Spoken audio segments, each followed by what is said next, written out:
여러분 안녕하십니까? CJB 뉴스입니다.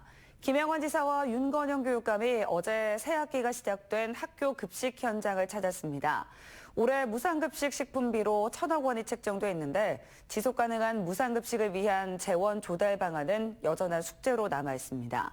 진기훈 기자입니다. 지난해 10월 전국 도단위 최고 수준으로 무상급식 식품비 단가를 인상하기로 합의한 충북교육청과 충북도청. 양 기관의 수장이 새 학기를 맞아 급식 현장을 찾았습니다. 로컬 푸드인 무항생제 돼지고기에 친환경 딸기까지 학생들의 입맛을 사로잡습니다. 작년보다 더 맛이 더 좋아진 것 같고 종류도 더 다양해진 것 같아요. 급식을 학생들이 원하는 메뉴를 반영해가지고 먹다 보니까 저희가 원하는 메뉴를 먹을 수 있어서 좋았던 것 같아요. 충북의 무상급식비 중 운영비와 인건비 1,038억 원은 교육청이 전액 부담합니다. 식품비 예산은 지난해보다 27%가량 오른 1,012억 원으로 도와 시군이 60%, 교육청이 40%를 부담합니다. 도와 교육청의 합의에 따라 민선 8기가 끝날 때까지 전국 도단위 지역 최고 수준의 식품비 단가를 적용합니다. 식품비의 60%, 600억 원가량은 도와 시군이 4대 6의 비율로 부담하는데 학생 수가 많은 청주시 등 일부 시군의 예산 부담은 풀어야 할 숙제입니다.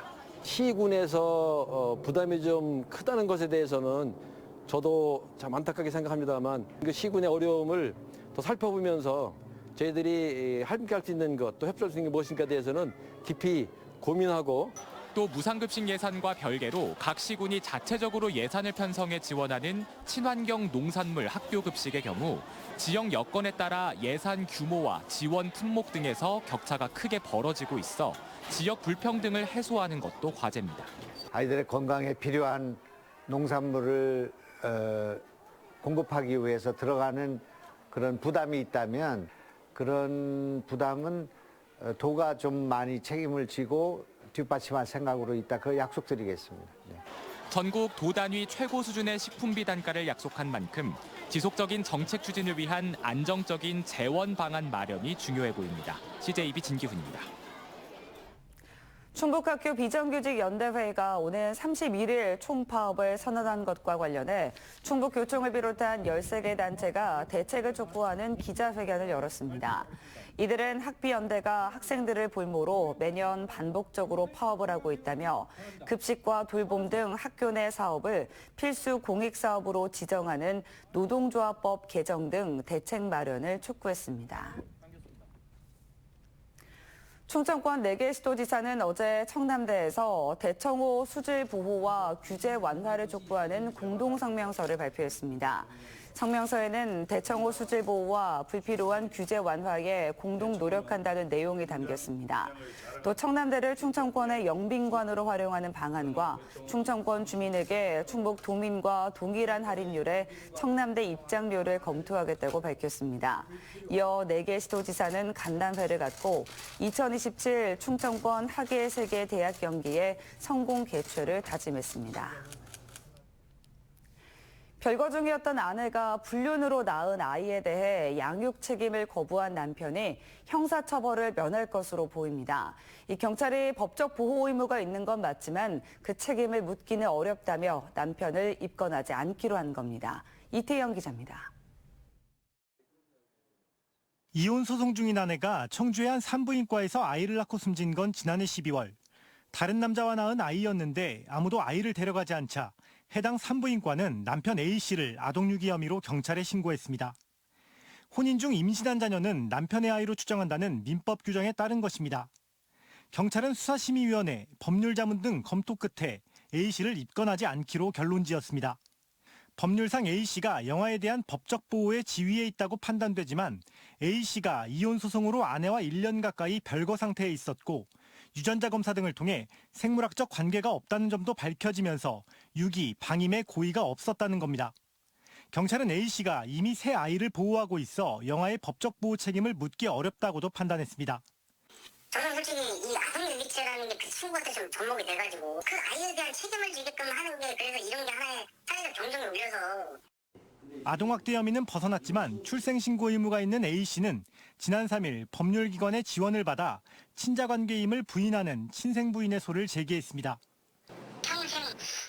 나와서 다른 자녀분들이나 누가 서류를 뗐을 때 얘가 있었다가 사라졌다는 기록이 항상 평생 영시되는 건데. 법원이 이를 받아들이면 지자체는 직권으로 아이에 대한 출생 신고를 할 수 있고 양육시설을 통해 장기 보살핌이 가능해집니다.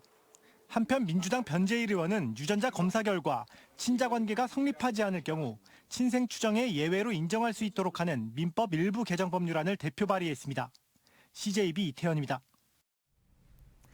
진천의 한 지역 주택조합 아파트가 준공 승인까지 받았지만 어찌된 일인지 조합원들이 해산도 못하고 애만 태우고 있습니다.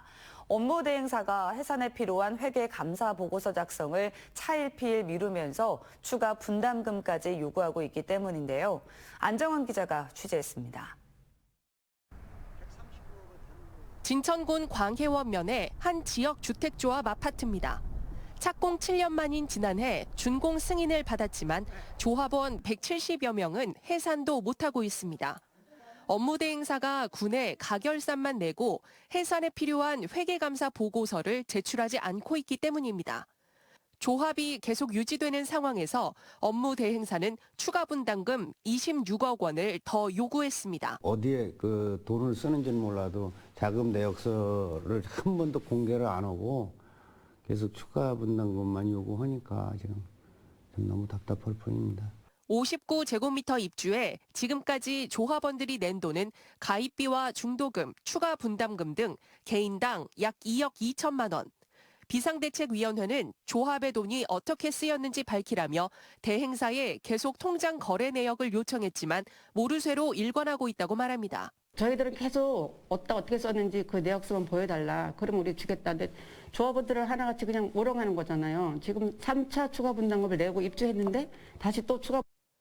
시공사를 통해 회계 자료를 확인한 결과 전횡 의심까지 사고 있습니다. 52억 원가량의 토지 대금이 60억 원으로 부풀려져 있고 건설사 공사비 지급도 정상적으로 진행되지 않은 겁니다. 40몇 억 정도를 아직 공사비를 못 받았고요.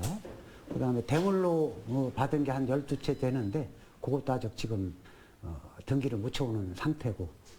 취재진이 업무 대행사의 입장을 듣기 위해 수차례 전화통화를 시도했지만 연락이 닿지 않은 가운데 조합장은 업무 대행사는 조합원에게 업무 대행비를 받을 권리가 있다고 본다며 현재 임원진 전체가 사임했다고 밝혔습니다. CJB 안정은입니다. 지난해 말 5개 광고물법 개정안이 시행되면서 도심이 정당 현수막으로 몸살을 앓고 있다는 소식 전해드렸는데요. 이 법이 개정되기 직전에 정치 현수막 지정 게시대가 도내에만 수십 곳이나 설치됐는데 철저히 외면당하고 있습니다. 조용관 기자입니다. 차량의 이동이 많은 청주시 사직동 사거리입니다. 선거철도 아닌데 자극적인 문구에 현수막들이 내걸렸습니다.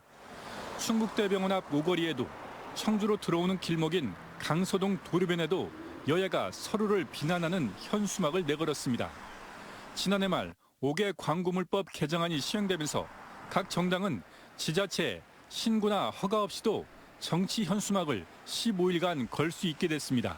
정치색이나 이런 걸 떠나서 그냥 편협적인 시각이나 이런 사고를 좀 현수막을 통해서 전달하는 것 같아서 좀 보기에 불편하더라고요, 저는. 반면 정치 현수막 지정 게시대는 텅 비어 있습니다. 지난해 행안부의 지원을 받아 청주시 15곳 등 도내시군 68곳에 154면의 현수막을 걸 수 있는 지정 게시대가 설치됐습니다. 도심 미관을 해치지 않고 교통에도 방해되지 않도록 하자는 취지였습니다. 하지만 국회는 지정 게시대 설치가 추진되는 사이 5개 광고물법을 개정했고 사회 질서보다는 자신들의 편리를 선택했습니다. 정당 게시물에 대한 민원이 끊이지 않고 있는데 그 지정 게시대를 이용하면은 도시미관이 개선되고 정당 호감도도 상승되며 교통 안전에 좀 도움이 될 것이라고 생각됩니다. 충청북도는 지난주 행안부에 정치 현수막의 도심 게시를 원칙적으로 금지하거나 허용하더라도 개수와 기간을 제한하는 내용으로 5개 광고물법을 다시 개정해달라고 공식 건의했습니다. CJB 조윤광입니다. 지난 3일절 청주시 사창동과 복명동 일대에서 신호를 무시하고 역주행을 하는 등 폭주 행위를 한 오토바이 운전자들이 무더기로 붙잡혔습니다. 당시 3명의 운전자를 검거한 경찰은 이후 체증된 영상자료와 CCTV 등을 통해 탐문 수사를 이어가 추가로 8명을 검거했다고 밝혔습니다. 국민의힘 정우택 국회의원이 자동차 급발진 의심 사고의 결함 입증 책임을 제조사가 부담하도록 하는 내용의 제조물 책임법 개정안을 대표 발의했습니다. 2017년 개정된 현행법에는 급발진 사고 시 소비자가 정상적인 사용 상태였음을 증명하도록 하고 있어 그동안 제조사가 사고 손해배상 책임을 진 사례는 단 한 건도 없습니다. 코로나19 이후 잠시 주춤했던 기업의 사회공헌 활동이 다시 기지개를 켜고 있습니다. 최근 물가가 치솟는 상황에서 한국가스안전공사 임직원이 음식을 정성껏 마련해 온정을 나눴습니다. 박원 기자입니다. 점심시간 무렵 3시간 넘게 푹 끓인 갈비탕과 고슬고슬한 밥이 완성됩니다. 배식대에 반찬이 차례대로 올라가고 식판에 보기 좋게 담습니다. 한 분 한 분께 정성껏 전달된 식사. 따뜻한 갈비탕에 과일과 떡까지 올라간 한 상에 절로 미소가 나옵니다. 맛있어요. 너무 맛있던데 아우 요즘 물가도 너무 비싼데 이렇게 해주시니까 너무 고맙고 감사합니다. 진짜 눈물이 날 정도로. 한국가스안전공사가 음성군 장애인 복지관에서 마련한 무료 급식 행사. 코로나19로 조심스러웠던 사회공헌 활동을 서서히 재개하고 있는 겁니다. 최근 부쩍 오른 물가에 한 끼 식사를 해결하기가 녹록지 않았지만 오늘만큼은 걱정을 덜었습니다.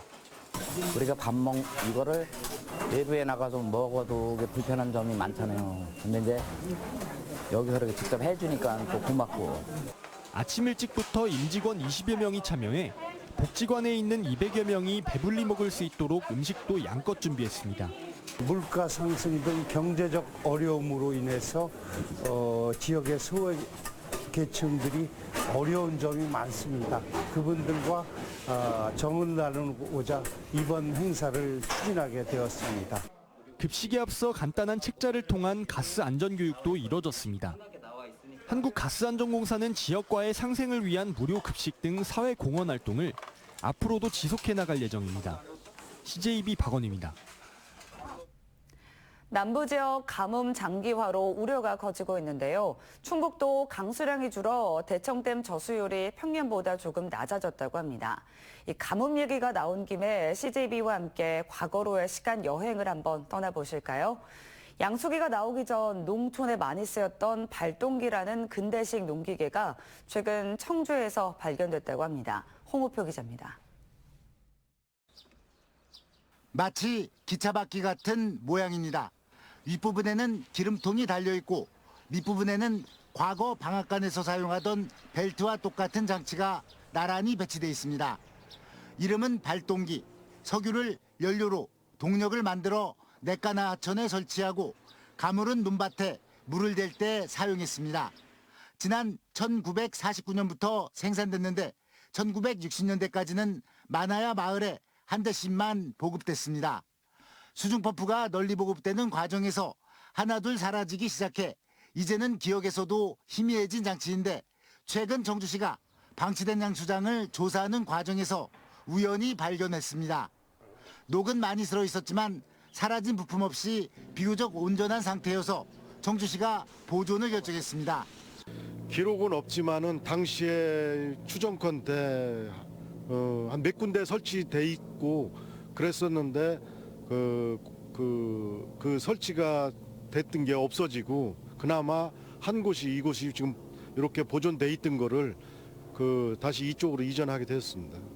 청주에 딱 한 대 남아 있는 발동기는 청주시 농업기술센터 야외정원에 전시 중인데 직접 만져보고 조작해 볼 수도 있습니다. CJB 홍우표입니다. 청주시가 내년 정부 예산 확보 목표액을 1조 8,698억 원으로 정하고 국비 신규 사업 발굴 보고회를 열었습니다. 이 가운데 국비 신규 사업은 76건, 6,985억 원입니다. 특히 신규 사업 가운데 SOC, 산업경제 분야가 6천억 원으로 전체 국비 발굴 사업의 86%를 차지하고 있습니다. 충주시가 기초생활수급자 등 취약계층에 사랑의 그린 PC를 무상 보급합니다.